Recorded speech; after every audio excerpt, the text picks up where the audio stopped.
معمولاً کله چې خلک د جوړېدو فکر کوي نو هغوی دې حد ته ورسیږي چې بیا د جوړونکي فکر کوي او لږ مخکې دوی د ځان نه دا پوښتنه وکړي چې آیا جوړونکی به چا جوړ کړی وي، ځکه شیطان هر وخت کوشش کې دی چې د دوی د ذهن په دې رقم سوالونو کې مصروف کړي.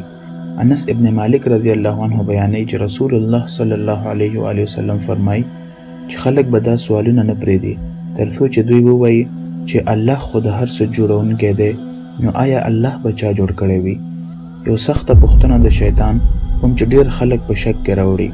یو بل حدیث کې ابو هریره رضی الله عنه نقل کوي چې رسول الله صلی الله علیه وسلم فرمایي شیطان به تاسو کې یو ته راځي او وایي به آیا آسمانونه به چا جوړ کړي وي؟ نو په جواب کې وایي الله سبحانه وتعالی، او بیا پوښتنه کوي آیا ځمکې به چا جوړ کړي وي؟ نو په جواب کې بیا وایي الله سبحانه وتعالی، نو بیا پوښتنه کوي چې آیا الله به چا جوړ کړی وي؟ نو رسول الله صلی الله علیه وسلم فرمایي تاسو کې هر چاته چې همداسې سوچ راشي نو ودې وایي زه یقین کوم په الله سبحانه وتعالی او د هغې پیغمبر صلی الله علیه وسلم باندې. د دې دا مطلب نه دی چې اسلام د دې جواب نه لري، د دې مطلب چې یو انسان باید داسې سوچ ونه کړي چې د الله دپاره به یو جوړونکی وي. یاد وساتئ چې اسلام د هر رقم سوال دپاره جواب لري، نو که یو انسان ستاسو نه داسې رقم سوال وکړي نو څه مه وایه، ځکه هر سړی حق لري چې د اسلام باره کې معلومات ولري. نو چې کله څوک پوښتنه وکړي چې د جوړونکی به څوک وي، نو بل سوال راځي چې د جوړونکی به څوک وي، بیا بل سوال راځي چې د جوړونکی به څوک وي، نو دا ترتیب به همداسې روان وي کوم چې نه ختمیږي.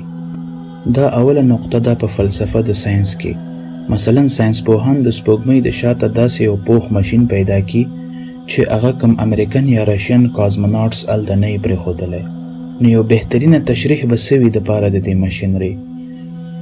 واضحه خبره ده چې دا به یو بې بیانه طاقت وي چا چې به دا ماشینري هلته پرېښودلې وي، او تا سره تشریح نشته چې آیا دا طاقت څوک و، څنګه دلته راغی یا د کوم ځای نه راغی. چې وپېژنې چې بهترینه تشریح د دې ماشینري هغه هوښیار ډیزاین دی، دې لپاره چې ته یو ښه تشریح وپېژنې نو تا ته ضرورت نشته چې تا سره تشریح د یو تشریح وي. په واقعیت کې که تاسو فکر کوئ چې د دې ضرورت دی نو دا یو لامحدوده ترتیب نیسي. تا ته به پکار وي تشریح د یو تشریح، او که غواړې چې هغه په بهترینه وپېژنې نو تا ته به ضرورت وي تشریح د یو تشریح، او همداسې هیڅ کله به هم څه تشریح نشي. نو چې دا همداسې لامحدوده دی نو د دې مطلب چې دا پای ته نه رسیږي، او یو منطقي ذهن دا نه مني چې څه پای ته نه رسي. نورو الفاظو کې که الله کوم جوړونکی لري نو هغه الله نه دی، په حقیقت کې د دې جوړونکی اصل الله دی، او د عمدې الله یادونه کوي په سوره اخلاص کې. بسم الله الرحمن الرحیم